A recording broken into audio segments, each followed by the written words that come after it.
You've probably heard me talking about this self-sufficient living skills bundle that's been going on.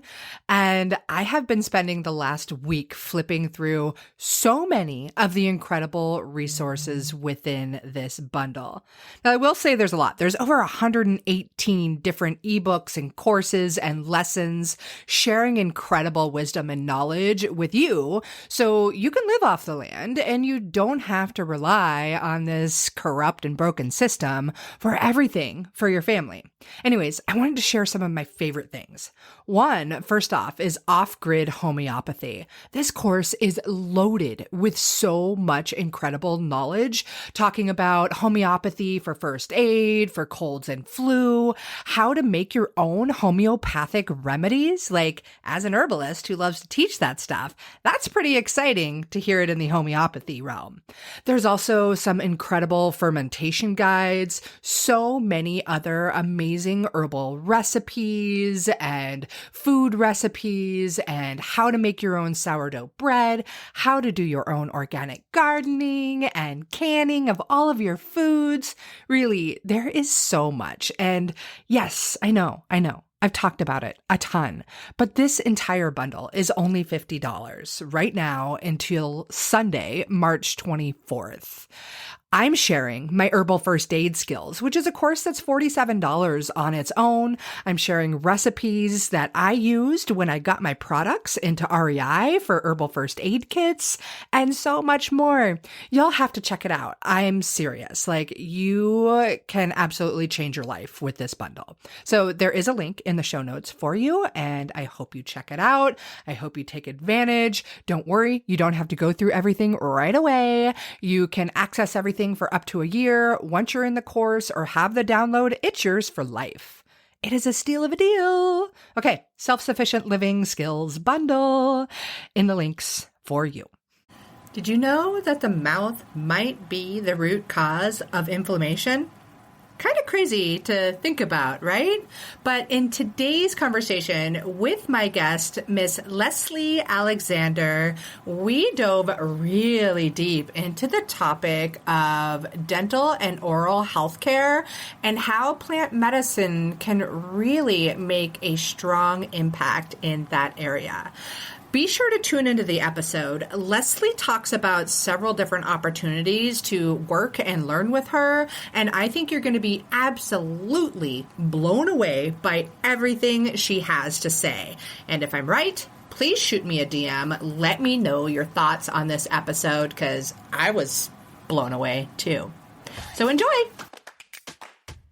Hello, and welcome to the Herbalist Path, a podcast where you'll discover how to make your own herbal remedies at home so that you can take better care of yourself, better care of your family, and better care of our planet. I'm Mel. I'm a clinical herbalist, environmental educator, and mountain living mama with this crazy passion for teaching more mamas and their little loves how to use plants as medicine in a safe, effective, and tasty way so that there can be an herbalist in every home.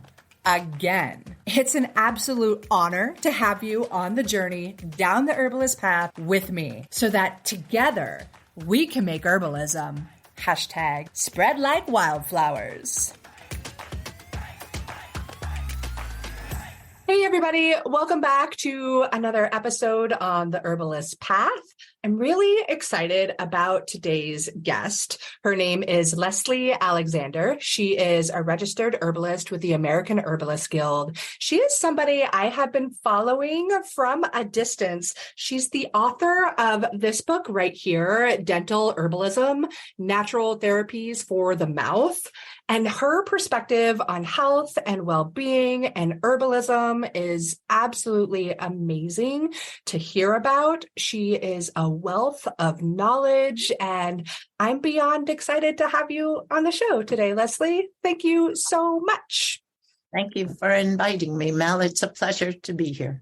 Yeah, you're one of those people, honestly, if I at the risk of embarrassing you, like I've really looked up to you for many, many years and the work that you do. So thank you, first of all, for the work that you do. It's really, really brilliant. And it's really great to have you on this show and share some of that wisdom with the listeners. So I am really curious, and I want to hear a little bit about little baby Leslie the herbalist and how you got on this path. Like, what was it like for you in the very beginning of your herbal journey?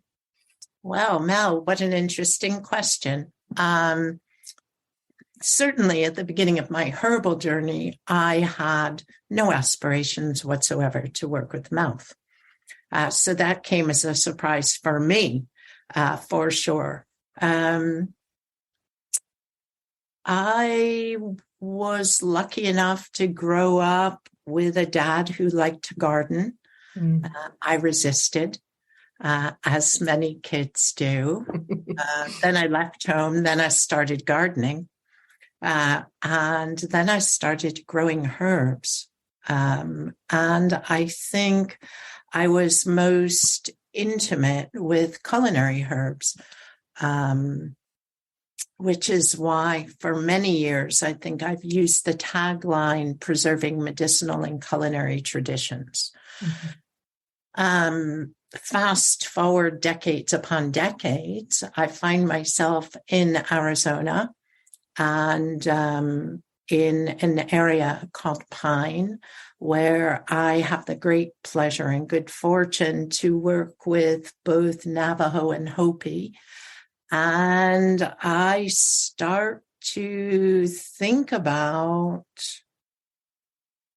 herbs as medicine, which was a new idea. You know, I was in my 30s and I was like, wow, it's medicine, eh? And I was a little bit, I think, taken aback by that. Like, oh, why didn't I know about this? Or can't be that simple. Or, oh, it can't be that cost effective. And then I started to delve deeper and deeper. And of course, you know, amongst working closely with the Navajo and to some extent also with the Hopi, I began to read more about herbs as medicine. And then I began to read more about herbs as medicine.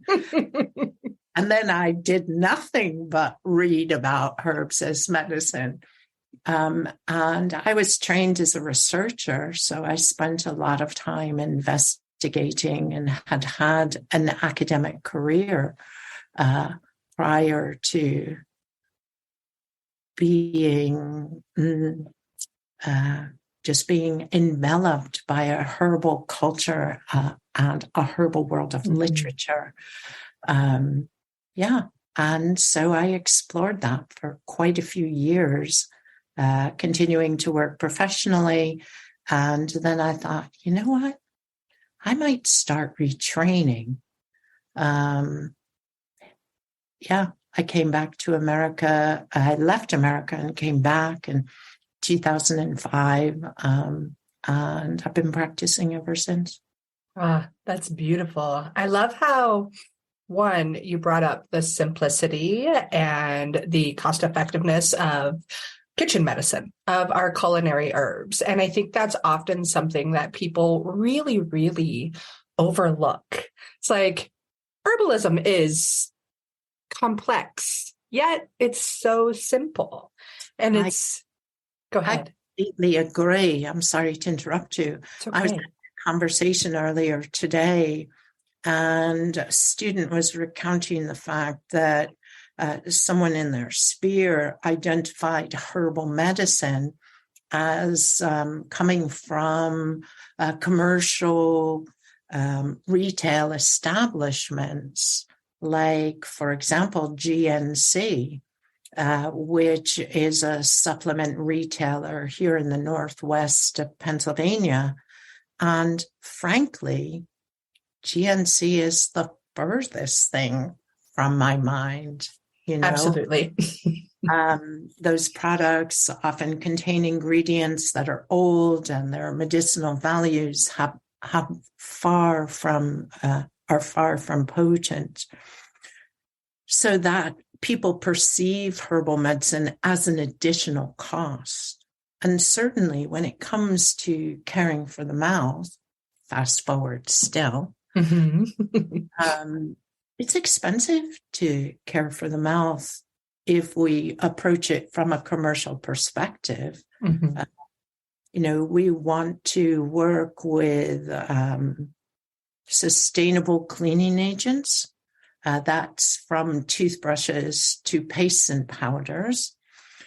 But many of the commercial products that we've all been reared on are not those.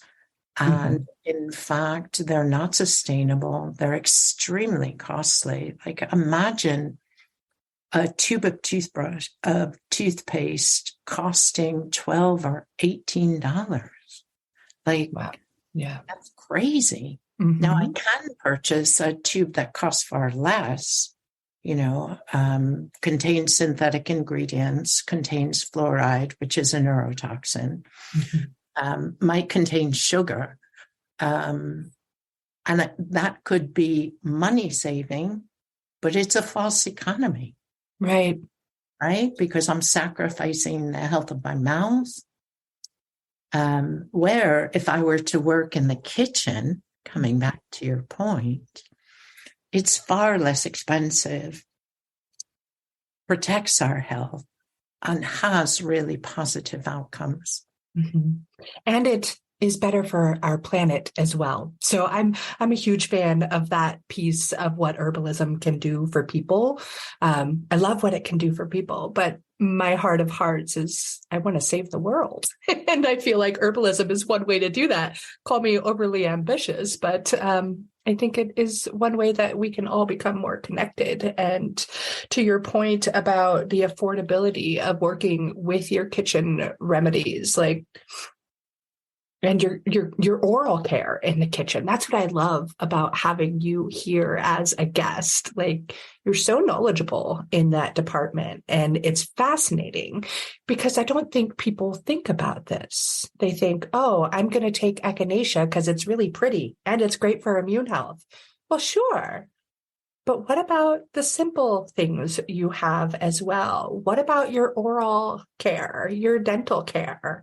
And I'm really curious, what are some of the best herbs somebody can use in their kitchen for their dental care, their oral health?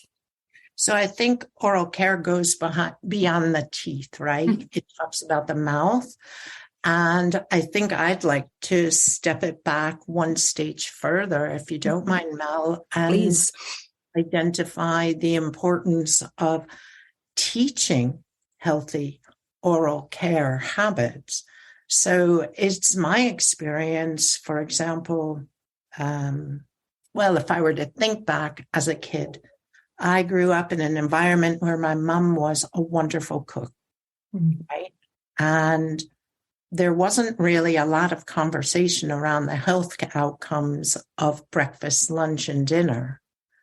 But these were exciting, tasty, adventurous, varied meals that we were lucky enough to grow up on throughout all of our lives. I don't think oral care is presented in the same way. So what I see when I work with moms and dads is that oral care is something that is taught because if you don't do it, you're going to lose your teeth. And that doesn't make it fun. That doesn't make it varied. There's always the same toothpaste. And it doesn't matter if you and I are in the same house and we have different proclivities for flavor or texture. We just all use the same thing. But what if we didn't? What if oral care was fun? I love fun. What exactly? And what better way to teach a habit than to make it enjoyable? Absolutely. And so then what if it's fun and tasty? So what if you like mint, but I like lemon? Then so are we always going to have a minty toothpaste or tooth powder? Or could we change it up, maybe weekly, and you can have mint this week and I can have lemon the next? Yeah. And then we have to think about the insides of our mouths, like your mouth and my mouth, very different. But in terms of daily oral care, that's not reflected in many a household. In most of them. I'd go out on a limb and say 99.5% at least in our country do not think of it that way. Yeah. But why can't we? Right. This is why I'm so excited to have you here on this show so we can continue to make this kind of thought process really spread, because flavor matters a lot, especially when it comes to herbal medicine. I mean, how many people out there have tried natural remedies since the 70s or what have you and just wanted to vomit every time that they tried them because they were so gross? Exactly. It doesn't have to be that way. Exactly. And that's why I took us back and I said, let's start in the kitchen. I grew up appreciating tasty food. I make tasty food. I share tasty food, as do my siblings. But with oral care, it's taught really differently. And it's almost like, it's another thing. If you have a to-do list, you have to put on oral care. But when we think about things that bring us joy, that's not on my to-do list. Right? This is fun. I love it. Yeah. I love that perspective. This is beautiful. Thank you.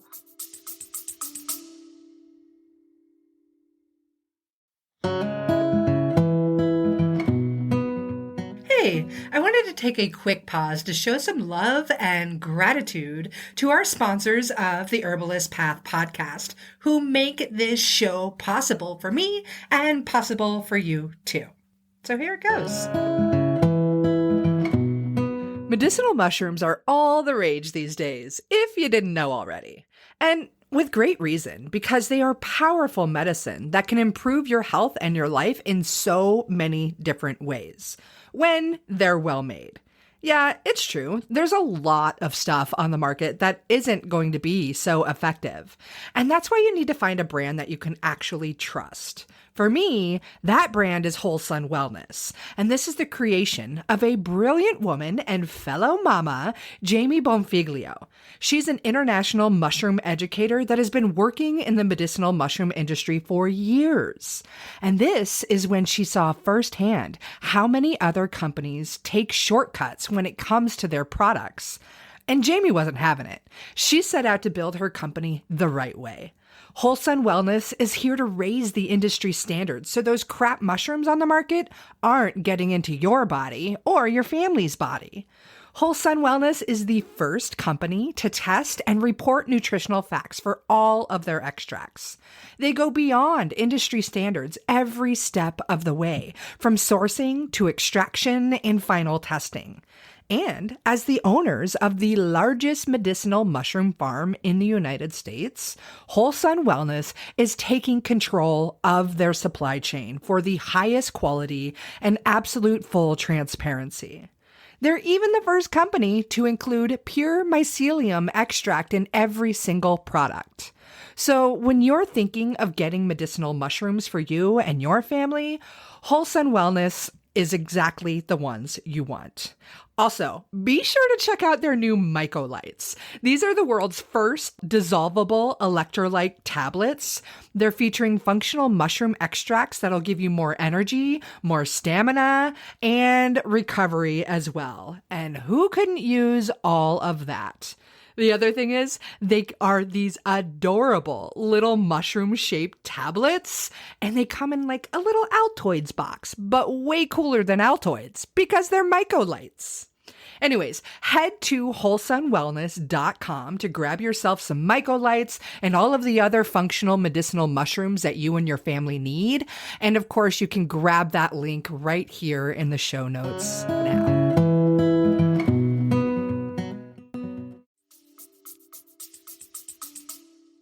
Thank you. So I think, taking us out of that traditional mold and beginning to experiment with herbs for the mouth. Mm-hmm. So, for example, we can start with instruments before we even move on to herbs. Mm. So before I was awakened to care for the mouth, I didn't think about even changing my toothbrush. Mm-hmm. I was like, oh, when I get my teeth cleaned, the dental hygienist will give me a free toothbrush. Mm-hmm. Coming back to your care for the planet, those toothbrushes are plastic. And they're horrible. Right? Yeah. But we could use bamboo toothbrushes. They're more sustainable. We could use roots from herbs. We could use twigs from trees, all of which are sustainable. Could you imagine going out and being able to identify a birch tree and then take a wee twig and say, oh, that's a nice flavor. I could use that for daily care in my mouth. And then when it got too short or too shriveled, what if we were to just toss it in the backyard? Who knows? Maybe some robin will use it in their springtime nest. Hearing this, Leslie, I must say, just brings me so much joy, and I'm gonna let you continue on with it because it's amazing. But I just wanted to share, my background is in environmental and experiential education and teaching young kids that nature connection and outdoors, and what a beautiful connection. Because when the children make that connection, when it becomes like a scavenger hunt for your next toothbrush, that's fun. It's magical. It's exciting. And you're doing this great service of teaching them proper care for themselves, for their oral health, their overall health, and again, the health of our planet. So yeah, I love this. Thank you. I think I'm prioritizing it differently than many people. So many people, like parents, and oral care professionals. And let's remember, hey, I'm a herbalist. But many people focus on technique, on regularity, and almost beating a habit into a young person. But what if, as an educationalist, what if we started with joy? And what if we started with connection to the outside? And then, having instilled that and helped to cultivate that, what if we then gently move on to technique? Oh, yeah, you need to get those back teeth. Oh, yeah, this is how you take care of the mouth. Oh, this is how you make a remedy, whether it is oil for oil pulling or for gargling, or, we could make pastes and powders too. So we have this whole toolkit, but if we were to go out into the heart of your downtown or my downtown and say, excuse me, I'd like to know, do you, blah, blah, blah, make any of these things? Most people would say no. And, the economics of this should not be overlooked either.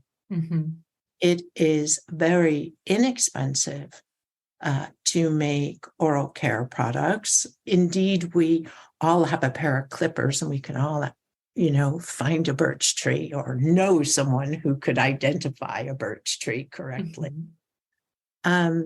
So think about that, or the cost of a licorice stick, a licorice root, which has traditionally been used to care for the mouth. It's portable. can go right in my back pocket, unlike my toothbrush and my toothpaste and, all that gear. And I might spend at the outside $1 on a licorice root, and it might last me 2 or 3 months. Now think about a family of 5. Like, there's a significant savings, and we haven't even begun to approach how we can address each individual's oral health, which is important. One of the tenets and the mainstays of herbalism is working with the individual and not the population. Amen.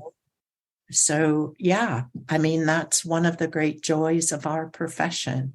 When somebody comes and says, oh, I have a sore throat, or, oh, I have a stomach ache, it's rare that we reach on the shelf and say, hey, Mel, just take this. It'll be cool. And, rather we work on a person-to-person basis, trying to integrate the most appropriate remedy with the individual we're working with. But we don't do that with the mouth. Why is I think many people have, unfortunately, and I was one of these people, just abdicated the health of the mouth to others. Yeah. Absolutely. I mean, that's what we're taught to do in our society. That's why I so greatly appreciate the awareness you are bringing to this right now. I don't know of anybody else talking about this in the way that you do. So what a gift that you are. And I love how you talk about the what ifs in all of this. I approach herbalism not as much from the oral health care as you do. So that's why it's, again, such a blessing to have you here. But when I talk about it with other people, it's that like, hey, we need to shift our thoughts. Everybody's coming to us as herbalists. Hey, what do you take for this thing? As if it's like, take this magic herb and it's going to fix everything, like our magic pills in Western medicine, right? And so I try and encourage people to think outside of that Western medicine box if you want to really live a more natural lifestyle. They're all seeking to get out of it, but they can't shift that mindset. So I love what you're saying here about the dental and oral care and shifting that mindset and the way that we think about it and the way that we start teaching this to our children from the root. Brush with a root and never mind the thought that licorice root is absolutely tasty and delicious. I often use it to get my child to take other remedies because she loves the flavor. So how fun is that? You know? Yeah. I mean, I've taught many an oral care workshop, and I have the good fortune to teach at the Great Lakes Herb Fair, which is a fabulous place. Yeah. Children and adults alike, and to do an oral care workshop and watch young people laughing, smiling, giggling over brushing their teeth and showing their like smiling mouths to other young people in the workshop, to see 30 young people happy about brushing their teeth. Like, that is probably a world event, you know? And why is that important? Well, because teeth are meant to last a lifetime. And, if we were, as adults, to talk to many of our peers and say, so how many teeth do you have? They'd be like, I don't know. How many? Are you talking about, do my dentures count? Because when we do it that way, I have a full complement. I have 32.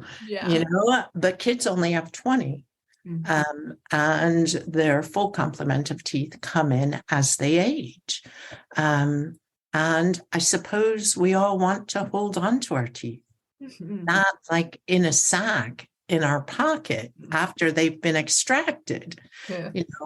but in our mouths. Yeah. And so that means that we learn about daily care. It means we learn about how and when to identify when something's amiss.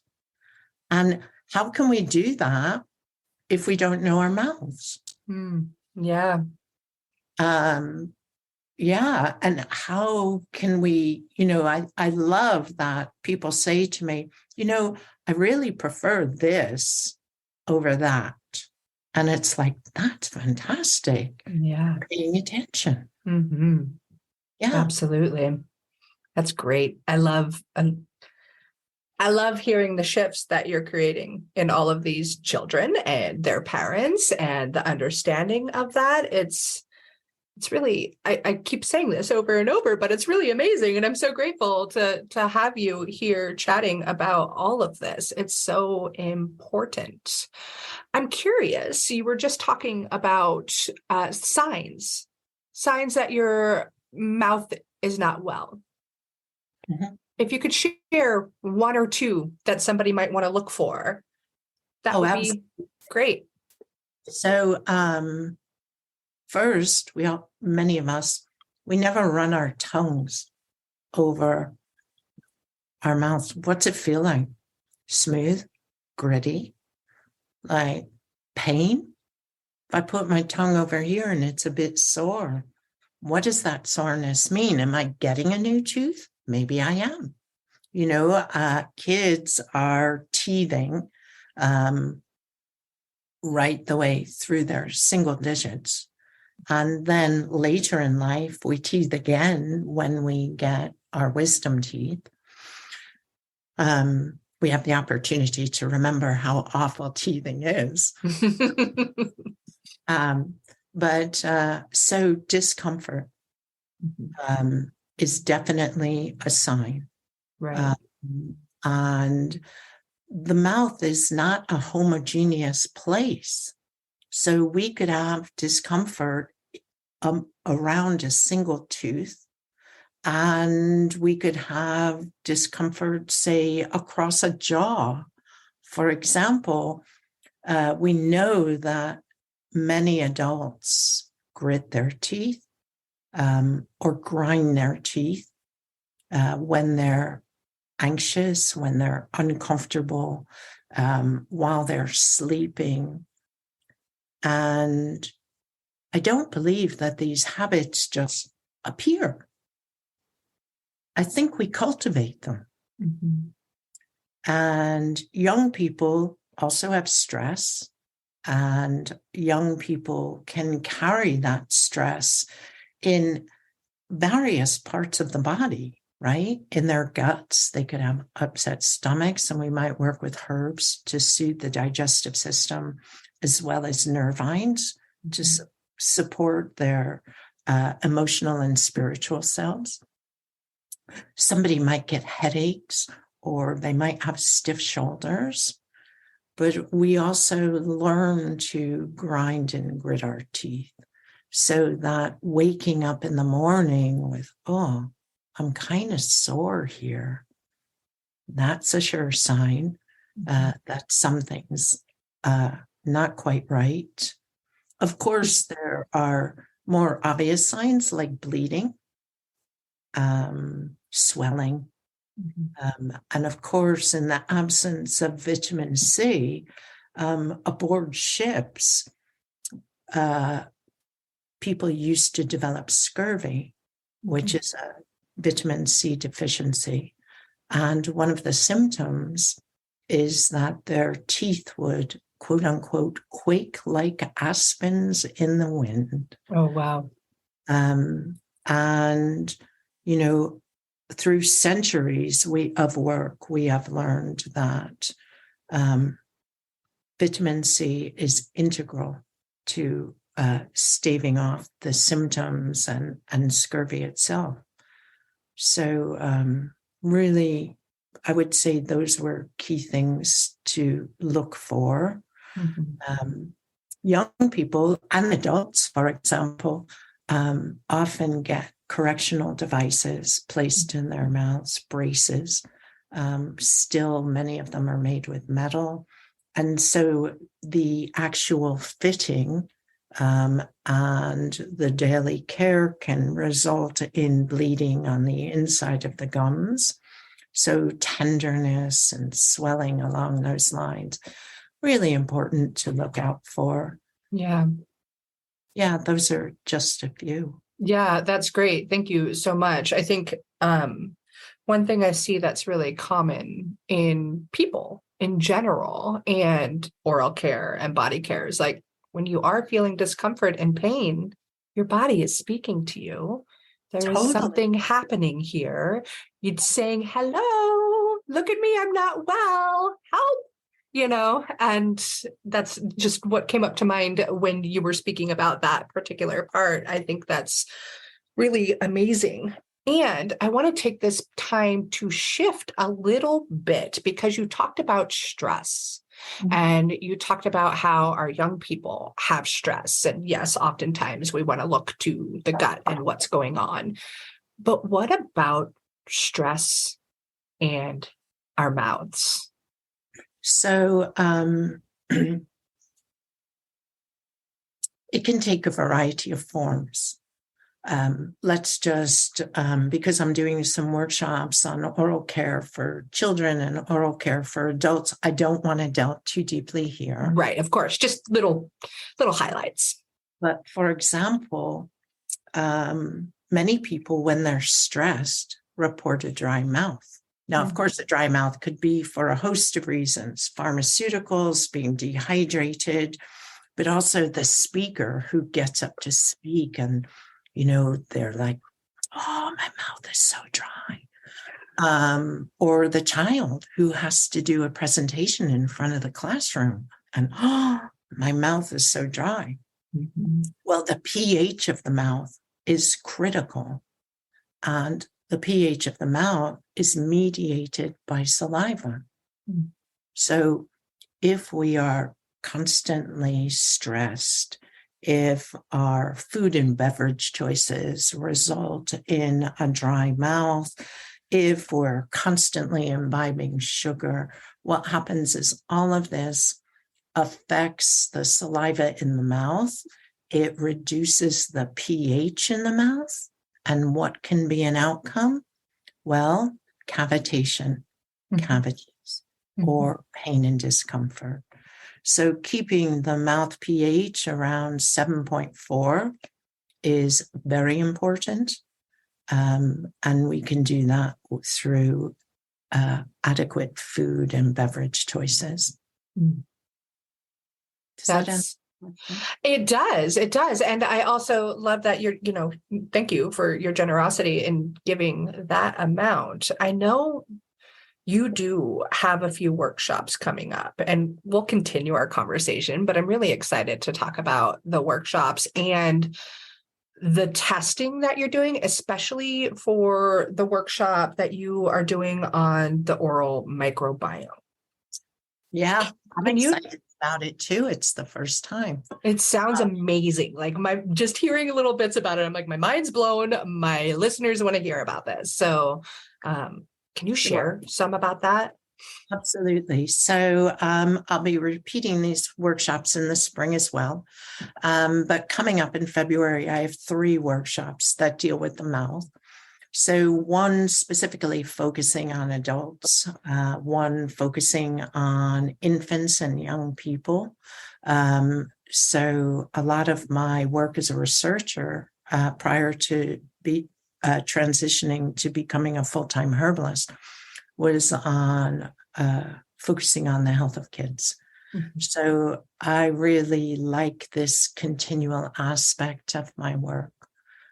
So health of children's mouths, how to take care of them, how to make preparations, etc. Same for adults, slightly different concerns. And then the end of the month, I have an exciting workshop about the oral microbiome. So microbiome is a term that's bounced about a lot lately. It refers to the collection or the community of micro, i.e. small, organisms.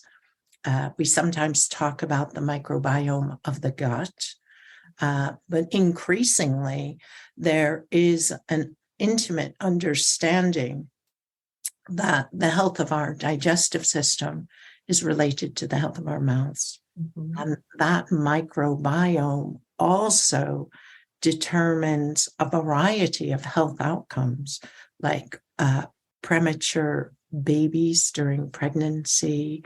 Mm-hmm. An unhealthy oral microbiome has been linked with Alzheimer's, with cardiovascular health, with diabetes. I could go on and on and on. So at the end of the month, I'm offering a workshop on the 28th about the oral microbiome. And you, as a prospective attendee, have 3 ways to attend. So one is, yes, come and learn. Like, what is an oral microbiome and why does it matter? And how can I mediate my oral microbiome through the use of herbs for the mouth? Mm-hmm. And then you also can sign up, if you like, for 2 options. One is to test your oral microbiome, mm-hmm. and the other is to test your oral microbiome and your cortisol levels. Mm-hmm. And cortisol is linked with our levels of stress. And so we touched on this, I think, a little already. You know, many people do carry stress in their mouths. And so it gives people a baseline measure and a place to go forward from and to say, yes, you know, I want to take charge of my health. Yeah. And yes, hello, I do care about the health of my mouth. Mm-hmm. So for this latter workshop, while it's held on the 28th of February, I'm asking people who would like to participate in testing to register by the 1st of February.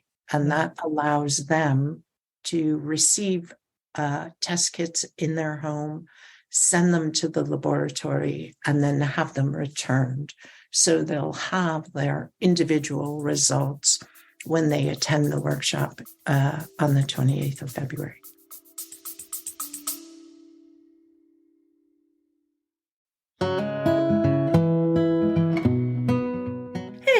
I wanted to take a quick pause to show some love and gratitude to our sponsors of the Herbalist Path podcast, who make this show possible for me and possible for you too.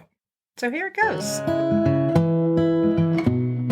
I love this time of year. It's spring, the sun is shining, and all of our beautiful plant friends are popping up. It's amazing.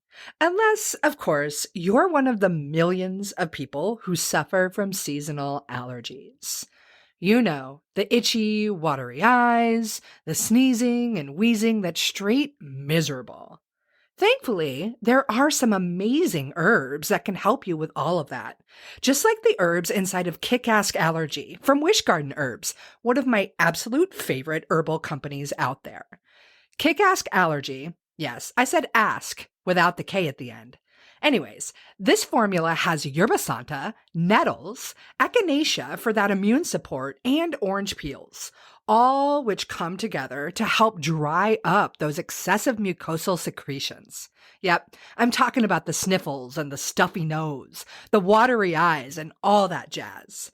This blend also acts as a great expectorant and can help ease the swelling and inflammation in those mucosal tissues. It is a top go-to for seasonal allergies. And get this, they combine all those beautiful herbs with glycerin, so it actually tastes pretty darn good. Or should I say, it tastes kick-ass, without the K at the end. Anyways, if allergy season is miserable for you and you want a natural remedy that actually works for those itchy eyes and being all sneezy and wheezy, you have got to check out Wish Garden Herbs Kick-Ass Allergy. And for those of you with the little kiddos, No sweat. They've got a kick it allergy too. And you pregnant mamas? You don't have to suffer either. They've got a kick-ass allergy formula just for you. So head over to wishgardenherbs.com or check out the link in the show notes and go grab yourself some kick-ass allergy so you can enjoy spring again.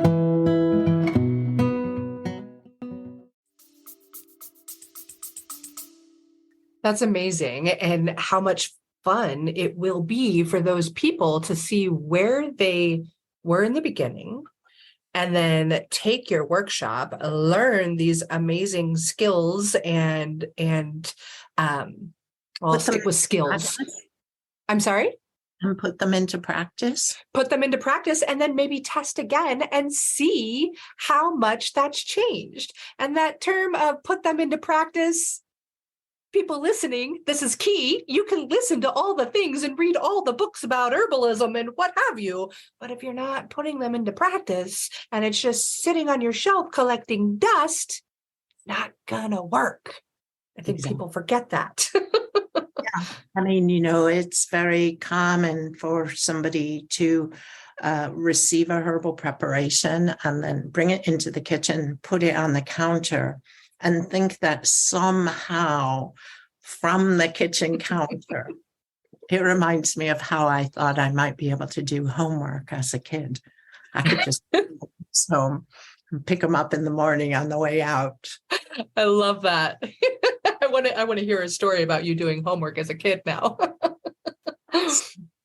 So it's a really interesting topic. And, I got to it through work with clients and also through my work on the mouth and appreciating about all of these many and varied ways. And one thing I'd say, Mel, that's come up over the years since Dental Herbalism was published almost a decade ago is people have a lot of fear about the care for their mouths.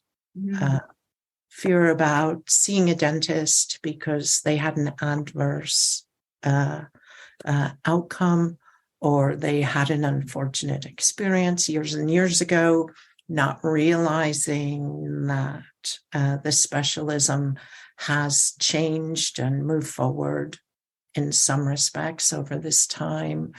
They have fear about pain. They have fear about the finances, and there are lots of ways not only to engage in herbs for care of the mouth, but also to engage with traditional oral care specialists, like dental hygienists and dentists, for a lot less money. Working with schools and things. Yeah, I love hearing that. And when you started talking about your book and things that have changed since, or things that you have seen happening, the fear thing is huge. And immediately I was going to say, what's triggering that fear? And then, of course, you shared a lot of what triggers that fear. I am curious. I'm actually going to look inside the book right now and just see when you published it in 2014. Yeah. There's so much information inside of your book, and it's amazing.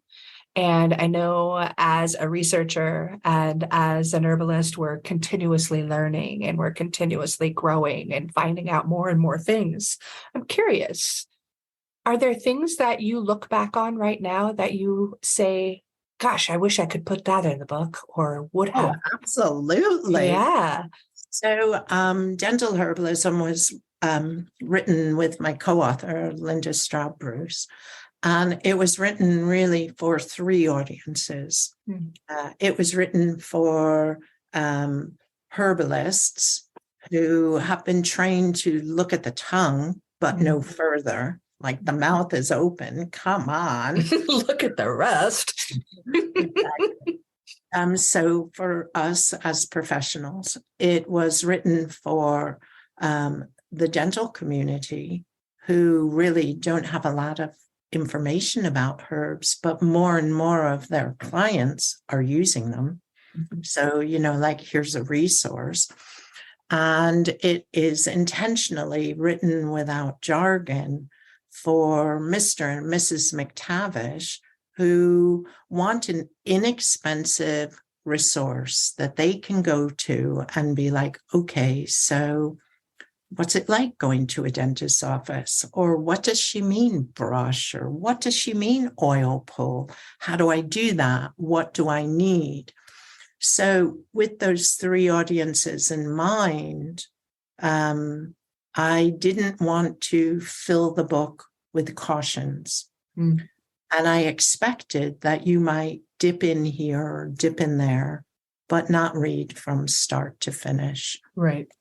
So for safety reasons, many herbs that are very efficacious in the mouth were omitted because I didn't want to repeat cautions here and here and here and here. So to do it again, I would break it out and I would write for different audiences with a more comprehensive and integrated approach to the mouth, for sure.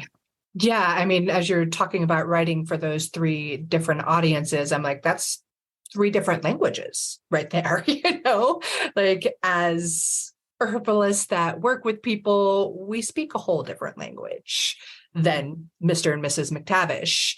And I'm sure, I'm not a dentist, but I'm sure they speak a whole different language than me as a herbalist. So what a skill and a challenge to try and create a whole book appealing to those three very different demographics. So it was kudos a lot to you. of fun. Yeah, I bet. Like, how do I approach this and make it really stick and make somebody really, really catch on? It was also, I think, a great privilege to work, as it always is, with somebody from another profession who has a very different perspective. Yeah. Whether we're working with a Western herbalist, an Ayurvedic herbalist, or a TCM practitioner and a Western herbalist, or a Western herbalist and a dental hygienist. Wow, talk about conversations. Yeah. The conversation, for example, of fluoride almost interrupted the completion of the text. Oh, wow. I bet. Yeah. I bet. Wow. That's incredible. Your story is incredible. Like I'm not ready to end this yet. I could talk about all of these things with you for, I don't know, decades or so. I am really curious, though. I'm going to backtrack quite a bit in our conversation.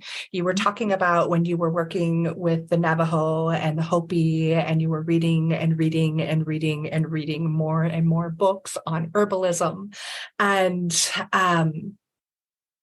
one, I want to hear like one of the most influential books that you read way back then. I'll start with that. And then I have one more question too. Blimey. I suppose that back then, probably, I was most influenced by herbs, culinary herbs. And I had a mentor in Scotland, Richard Phelan, and my very first herbal workshop was with an English herbalist named Jecka McVicker. She's a culinary herbalist and has been invited to come to the States and speak at all sorts of herb gatherings. But I think it was her book that I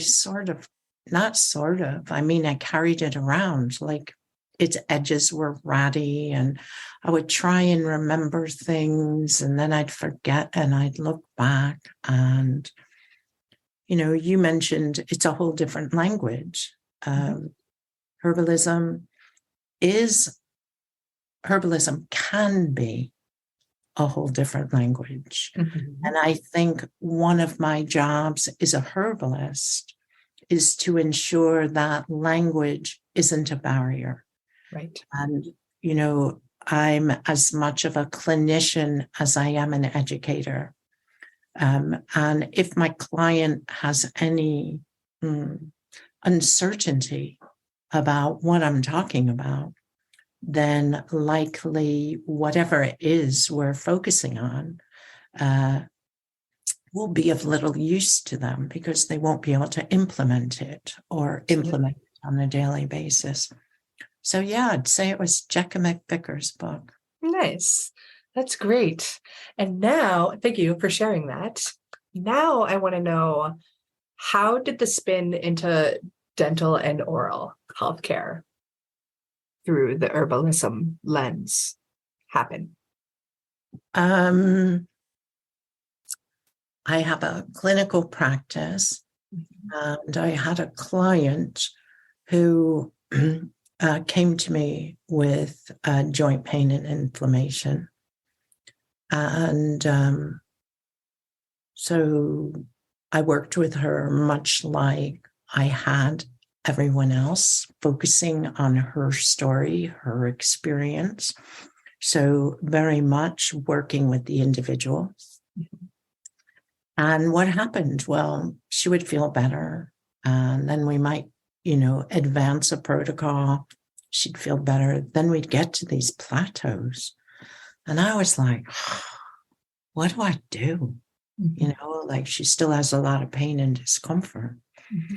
So, adjust a formula, talk to colleagues, read more. Reading more is always great. Yes. But, I do all the things any practitioner would do. And I wasn't making, we weren't able to move forward. And then just by chance, actually, Mel, I came across the work of an Ohioan dentist, a bloke by the name Willoughby D. Miller, who at the end of the 19th century or thereabouts had the audacity to suggest that, the mouth might be the root cause of inflammation. Just, I wasn't looking. I wasn't exploring dental literature. Just the universe brought Dr. Miller to me. And I was like, And then a few days later, I was like, And then a little while later, I thought, So I said to my client, well, what do you think? So I asked about her oral health. Mm-hmm. And she was plagued with any number of conditions throughout her life. And so I said, so what about working topically in your mouth?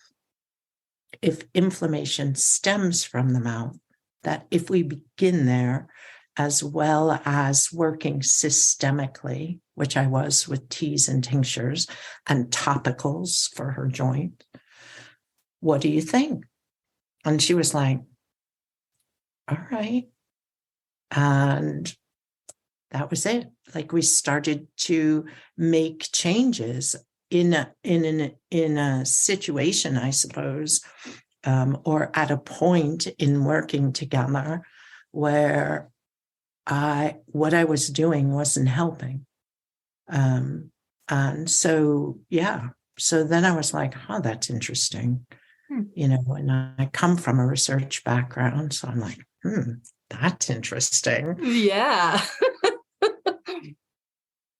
That is a fantastic story. And I think for me, it rings to the fact that one of the most lovely parts about herbalism and working with plants and working with people is that you are forever learning.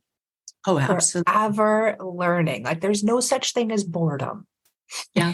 There's no such thing as boredom. And I'm so grateful to the plants, but also like all of my students and all of the clients that I've worked with over the years, they make my practice so very interesting. Yeah, and filled with joy. What an honor, to watch somebody, one, trust you on that transition and do what you advise them to do, in actual compliance. It's a beautiful honor. And to watch that shift and change happen for them and Yeah, them just be like, wow, that just happened. And this woman helped me help myself because we're not doing it for them. Right. exactly. Yeah. On my website, Leslie-alexander.net, there are a few testimonials, and some of them directly focus on the mouth and others not. But, we were talking earlier, Mel, about the sort of everydayness of herbal care. And it's not something other, but it's something that can be embraced by us all. It's not complicated. It's not expensive. It's not, it doesn't require a laboratory and special equipment. It just requires our attention and our care. Yeah, that's beautiful. Those are great quote words right there. It just requires our attention and our care. This has been beautiful, Leslie. Thank you so much. I'm really excited because you're coming to teach in February inside of Apothecary Mamas about oral health care for our children. I can't wait to see what you're going to present in there after this conversation. It's going to be fantastic. And for those people that are not apothecary mamas, you touched on this briefly, but you have some pretty amazing workshops coming up in February. I'm sure you're going to repeat them again. I want to make sure that anybody listening to this episode is able to, one, sign up for your workshops, do it in time to get that testing for that oral microbiome situation, because that is amazing. And if that's not what they want, that they get to attend the adult and the children's oral care and maybe work with you. I'm not sure if you work with people online or just you're in Erie, Pennsylvania. Is that correct? Yeah, I'm in Erie, Pennsylvania, and I've been working online for years before the pandemic, as well as face-to-face. Yeah. So I do some individual mentorships for people who want to learn more, whether it is more about using herbs in the home, or maybe they're at a place where they're thinking to themselves, I might like to do this and work in my community. So I work in that way. I partner up with Leslie Williams, who is a herbalist in Pine Lake, Georgia, and we run a clinical roundtable 3 times a year. So that's pretty exciting, focusing, on clinical skills and herbs at perhaps a more advanced level. I don't know. And then, of course, all of my workshops, so much of which can be found on my website, Leslie-alexander.net. Or I'll definitely link to that in the show notes, just FYI. Thank you very much. Or people could just write to me, via email or via snail mail, or give me a bell. All this information is also on my website. And just say, hey, feedback is wonderful, right? Yes. And I don't touch on everything in the mouth, but perhaps there are topics that people are interested in that they'd like to hear more about, or they have particular issues that they would like support with, whether it's specifically related to the mouth or health in general. Yeah. Bringing more vitality and spirit to our lives. Excellent. Thank you. Thank you so much for sharing everything you did here. Thank you for your life's work, like absolutely brilliant work. It's an honor to have you on the show. It's an honor to have you teach in Apothecary Mamas. And thank you for bringing up the sustainability. Sustainable for the health, sustainable for the wallet, sustainable for our planet.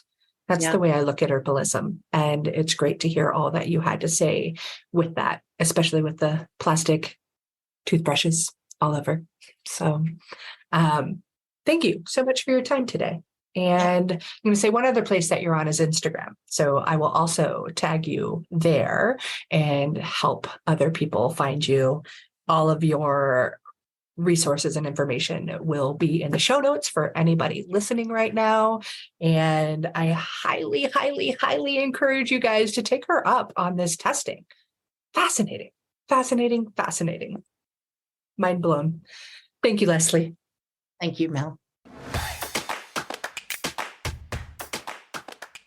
Thank you so much for tuning into another episode of The Herbalist Path. Being on this journey with you is absolutely incredible. If you dig this episode, please leave me a review on your favorite podcast player and share it with your friends so that together we can make herbalism #spread like wildflowers. On another note, I must mention that while I know you're getting some good info here, it's important to remember that this podcast is purely for entertainment and educational purposes and is not intended to be a substitute for medical treatment. While the information in this podcast is absolutely relevant, herbs work differently for each person and each condition. That's why I recommend you work with a qualified practitioner, whether that be another herbalist, a naturopath, or your doctor. So thank you again. I am truly honored that you're tuning into these episodes and on the path with me to make sure that there's an herbalist in every home again. Don't forget to share this episode with your friends so that we can make herbalism #spread like wildflowers.